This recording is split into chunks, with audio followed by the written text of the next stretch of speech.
शांति। आज का सत्र है कर्मों की गुह्य गति, दूसरा भाग।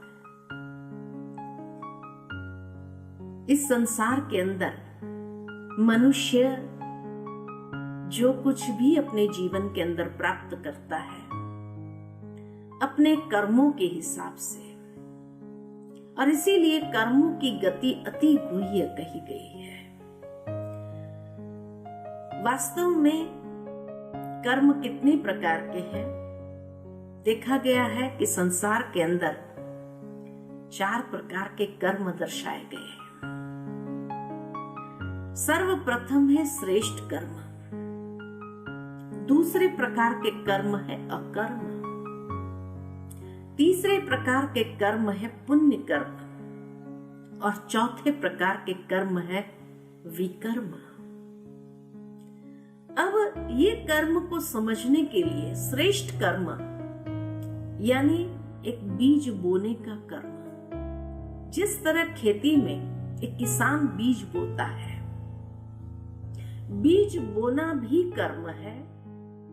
उस बीज की परवरिश करता है, पौधा निकलता है, उस पौधे को भी परवरिश करता है, वृक्ष बनता है, और उस वृक्ष के ऊपर एक फल लगता है।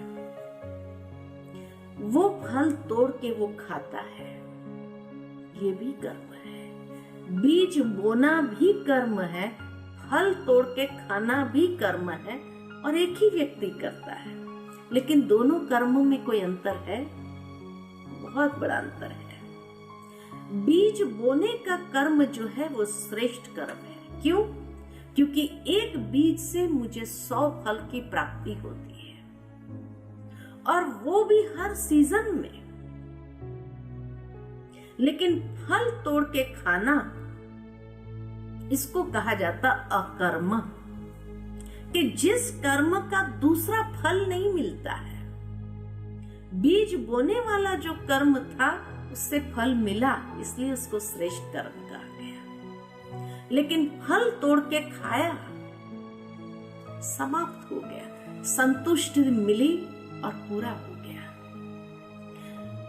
तो एक कर्म का प्रारंभ है जो श्रेष्ठ है, और एक कर्म का फल जो समाप्त हो जाता या न्यूट्रलाइज हो जाता, वहां पर वो कर्म समाप्त हुआ, निष्क्रिय हो गया, उसका कोई दूसरा फल प्राप्त नहीं होता, इसलिए उसको अकर्म कहा गया है। तीसरा कर्म जो पुण्य कर्म, यानी मनुष्य जैसे दान करता है और पुण्य मिला उसको थोड़ा बहुत। जैसे बीज बोने वाले कर्म को 100 फल मिल जाता, इतना पावर वाला नहीं है। पुण्य कर्म माना कुछ दिया और उसके बदले में कुछ प्राप्त हो गया, ये पुण्य कर्म।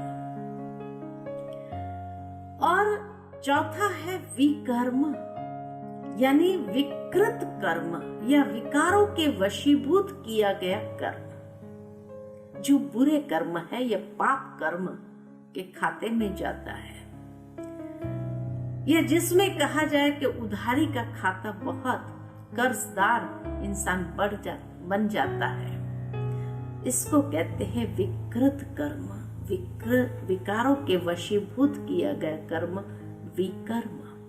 तो ये 4 प्रकार के कर्म इस संसार में होते हैं। लेकिन कर्म सिद्धांत को अगर देखा जाए तो कर्म सिद्धांत क्या है? कर्म सिद्धांत 3 वाक्यों के अंदर स्पष्ट किया गया है। जो करेगा सो पाएगा, जैसा करेगा वैसा पाएगा, और जितना करेगा उतना पाएगा। ये है कर्म सिद्धांत। और इस कर्म के सिद्धांत के हिसाब से मनुष्य आत्माएं इस जीवन को जीते हैं। जो करेगा यानी वो जो करेगा सो पाएगा, माना हर कर्म की एक प्रतिक्रिया है, और उस प्रतिक्रिया के हिसाब से उसको प्राप्त होता है। जैसा करेगा, माना जैसा मनुष्य ने कर्म किया वैसा ही उसको मिलेगा। यानी वो प्रतिक्रिया भी कैसी होगी कि जो मनुष्य ने जैसा किया वैसा ही उसको फल मिलेगा। वहां कोई ये नहीं होता है कि समझौता नहीं होता है। और जितना किया उतना ही पाएगा। आज हर मनुष्य की इच्छा रहती है मेरे जीवन में ये भी हो वो भी हो, लेकिन अगर किया ही नहीं है तो कहां से प्राप्त होगा। कई बार वो भगवान से भी शिकायत करने लग जाते हैं, मेरे पड़ोसी को तो इतना दे दिया, मुझे क्यों इतना नहीं मिला। तुमने इतना ही किया है तो उतना ही प्राप्त होगा। तो कर्म सिद्धांत जो व्यक्ति अच्छी तरह समझ लेता है वो इस जीवन के अंदर कम से कम इस तरह के कर्म अपने करना आरंभ करता है तो आगे के जीवनों को संवार लेता है। इसलिए उसको समझना जरूरी है। लेकिन ये कर्म सिद्धांत में अगर देखा जाए कौन सी बातों का ध्यान रखना होता है, तो जैसे खेती बाड़ी में किसान जब बीज बोता है तो कई बातों का ध्यान रखता है, उतना ज्ञान उसको भी है। ठीक इसी तरह इस जीवन रूपी धरनी के अंदर भी हमें ध्यान रखने की आवश्यकता है। तो जैसे जमीन में बीज बोने से पहले जमीन की क्वालिटी को देखा जाता है,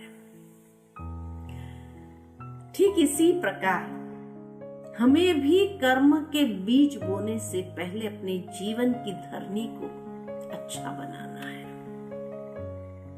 जीवन की धरनी को श्रेष्ठ बनाना माना चरित्रवान जीवन रूपी धरनी।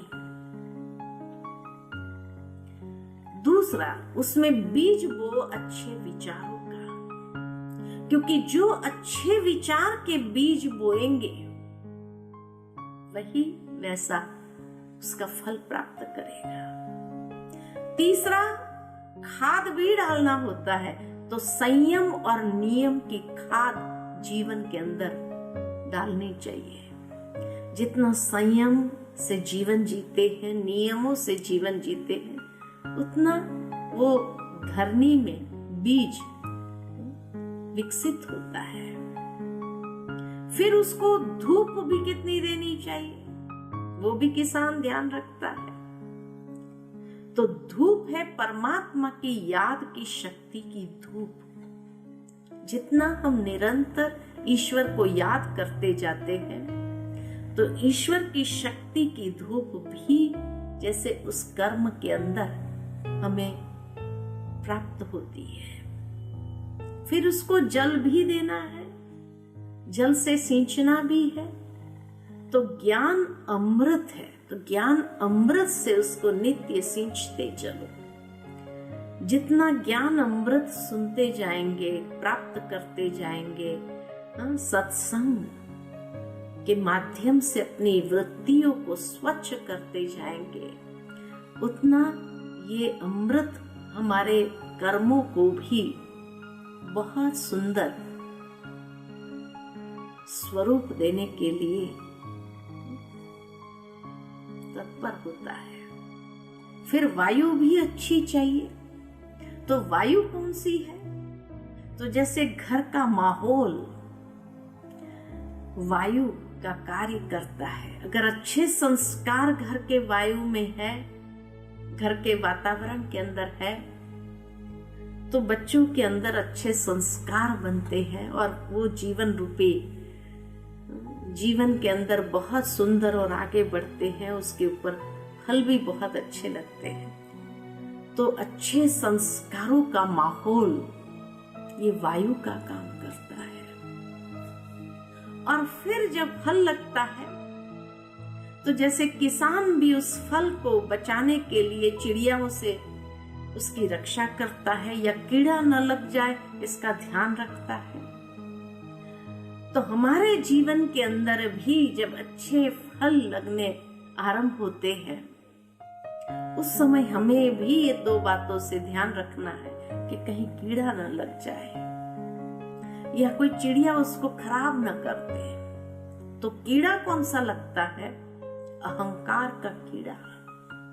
कई बार कई लोगों को अपने अच्छे कर्मों का भी अहंकार आ जाता है, यानी ये कीड़ा लग गया और उस अभिमान में आकर दूसरे के साथ व्यवहार गलत करने लगते हैं, या उसको पक्षी खराब न कर दे उसका भी ध्यान रखना है, यानी संग का रंग नहीं लगना चाहिए। अक्सर मनुष्य जीवन के अंदर जब बहुत अच्छी उसके जीवन में प्राप्ति होने लगती है तो कई बुरी संगत वाले भी आ जाते हैं, और अगर उस संग के रंग में फंस गए तो जो अच्छी कमाई की हुई है वो सारे व्यर्थ उड़ाना चालू करता है। तो ये पक्षी ने खराब कर दिया। ऐसे संग से, इसीलिए संग दोष कहा जाता है। तो संग दोष से अपने आप को बचाना है, न अहंकार रूपी कीड़ा लग जाए या न संग दोष के कोई पक्षी आकर हमारे जीवन को खराब कर दे, और तब जाकर के हमारे जीवन के अंदर प्रसन्नता, संतुष्टता के फल का अनुभव कर सकते हैं, और वो जीवन कितना सुंदर हो जाता है। कई लोग सोचते हैं कि इतना ध्यान रखना कैसे होगा। तो सिंपल अगर टेक्निक में बताऊं कि हर कर्म करते हुए परमात्मा की स्मृति में, आत्म स्वरूप में स्थित होकर के हम कर्म करें, जितना परमात्मा की याद की शक्ति उस कर्म में जाएंगे तो वो कर्म अपने आप स्वतः अच्छा होने लगेगा। तो ये है कर्म की गुह्य गति, जिस गुह्य गति के आधार पर अपने जीवन को सींचना है और सींचते हुए उसको बहुत सुंदर बनाना है। ओम शांति।